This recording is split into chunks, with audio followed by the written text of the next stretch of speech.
दोस्तों, जैसा कि आप जानते हैं कि एप्पल ने अभी कुछ ही टाइम पहले आईफोन 7 और आईफोन 7 प्लस को लॉन्च किया है और आज मैं आपको आईफोन 8 के बारे में बताने वाला हूं। तो दोस्तों, इसकी वजह यह है कि आईफोन 8 के बारे में काफी सारे रूमर्स और लीक्स मिले हैं। तो आज आप ये वीडियो देखते रहिए क्योंकि आज आईफोन 8 के बारे में ही बात करने वाले हैं। अस्सलाम वालेकुम दोस्तों, मेरा नाम है काशिफ और आप देख रहे हैं टेक इन्फो एडीयू।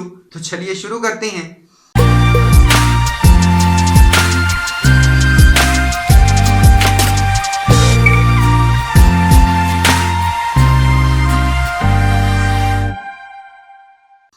अब दोस्तों, जैसा कि आपको पता है कि पहले आईफोन का एक नंबर वर्जन आता है और फिर उसका एस वर्जन आता है। मिसाल के तौर पर जैसा कि पहले आईफोन 5 आया और फिर 5S, ऐसे ही आईफोन 6 आया और फिर 6S। लेकिन आईफोन 7 आने के बाद आपको आईफोन 7S नहीं बल्कि आईफोन 8 मिलेगा। अब दोस्तों, ऐसा इसलिए एप्पल ने किया है कि अगले साल आईफोन की 10वीं सालगिरह है, क्योंकि पहला आईफोन 2007 में लॉन्च किया गया था एप्पल की तरफ से और 2007 से 2017 तक के 10 साल में आईफोन 7 की बजाय आईफोन 8 लॉन्च किया जाएगा। अब दोस्तों, सबसे हैरान कुन रूमर यह है कि नए साल में आने वाले आईफोन 8 में आपको कोई होम बटन देखने को नहीं मिलेगा। और यहां पर मैं आपको यह भी बता दूं कि आईफोन 7 में भी आपको होम बटन नहीं मिलता था, बल्कि वहां पर इस्तेमाल किया गया है एक टच बटन। लेकिन सुनने में यही आ रहा है कि आईफोन 8 में इस टच बटन को भी खत्म कर दिया गया है और इस फोन का फिंगरप्रिंट स्कैनर भी आपको स्क्रीन के अंदर ही मिलेगा। तो दोस्तों, इसका मतलब यह हुआ कि आप स्क्रीन पर ही फिंगरप्रिंट को यूज कर पाएंगे। अब दोस्तों, सुनने में यह टेक्नोलॉजी काफी एडवांस लग रही है कि स्क्रीन पर ही फिंगरप्रिंट सेंसिंग कैसे काम करेगी, लेकिन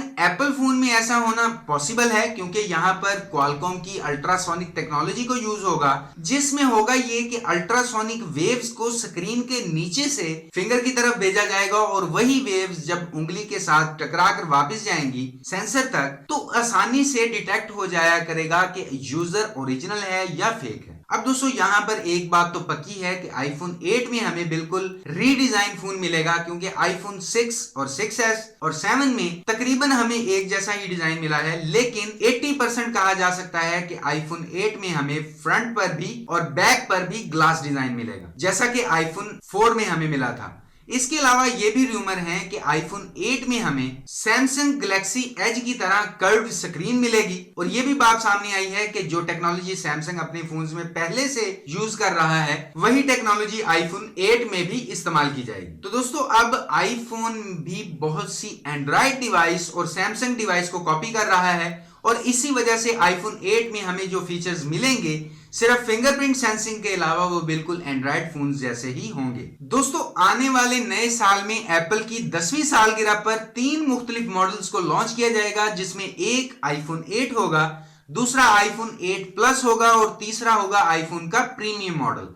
अब दोस्तों, आईफोन के प्रीमियम मॉडल में एलसीडी डिस्प्ले की बजाय ओलेड डिस्प्ले यूज किया जाएगा, जैसा डिस्प्ले आपको सैमसंग फोन्स में मिलता है। लेकिन यहां पर डिस्प्ले क्वालिटी आपको काफी अच्छी मिलने वाली है। अब दोस्तों, ऐसा नहीं है कि एप्पल सैमसंग के हर फीचर को कॉपी कर रहा है, बल्कि आईफोन जब भी कोई फीचर अपने फोन में देता है तो वो सबसे ज्यादा बेस्ट वर्जन होता है। जैसा कि एलसीडी डिस्प्ले तो आपको बहुत से फोन्स में मिलता है, लेकिन आईफोन 7 में जो डिस्प्ले इस्तेमाल किया गया है वो दुनिया के अंदर किसी भी एलसीडी डिस्प्ले से अच्छा है। और बहुत से यूजर्स ने आईफोन 7 यूज करने के बाद ही अपने ओपिनियन शेयर किए हैं कि आईफोन 7 की स्क्रीन किसी भी डिस्प्ले से बहुत बेहतर है। तो इस तरह अगर आईफोन अपने फोन में ओलेड डिस्प्ले देने वाला है तो वो सैमसंग फोन्स के ओलेड डिस्प्ले से काफी बेहतर होगा। आईफोन 8 के इंटरनल की बात करें तो यहां पर आपको 10 नैनोमीटर पर A11 चिप मिलेगी। अब दोस्तों, यहां पर जो 10 नैनोमीटर टेक्नोलॉजी यूज हो रही है, इससे फोन की बैटरी लाइफ भी अच्छी हो जाएगी, फोन की परफॉर्मेंस अच्छी हो जाएगी, फोन में लगे हुए प्रोसेसर का साइज कम हो जाएगा। तो दोस्तों, ये वही टेक्नोलॉजी है जो हमें S8 के अंदर भी मिल जाएगी, क्योंकि सैमसंग ने इस टेक्नोलॉजी पर पहले से ही अपनी सर्च कंप्लीट कर ली है, जो कि सैमसंग और क्वालकॉम की मुश्तरका मेहनत का नतीजा है। क्योंकि सैमसंग और स्नैपड्रैगन ने मिलकर 835 जो चिप बनाई है उसमें भी इसी टेक्नोलॉजी को यूज किया गया है। इसके अलावा एक और नया फीचर जो हमें शायद आईफोन 8 में मिल जाए, जो है वायरलेस चार्जिंग का, क्योंकि आईफोन 6 और आईफोन 7 में आपको वायरलेस चार्जिंग नहीं मिलती, क्योंकि इसकी वजह यह थी कि आईफोन की बॉडी मेटल की थी और मेटल बॉडी फोन्स में वायरलेस चार्जिंग यूज नहीं किया जा सकता।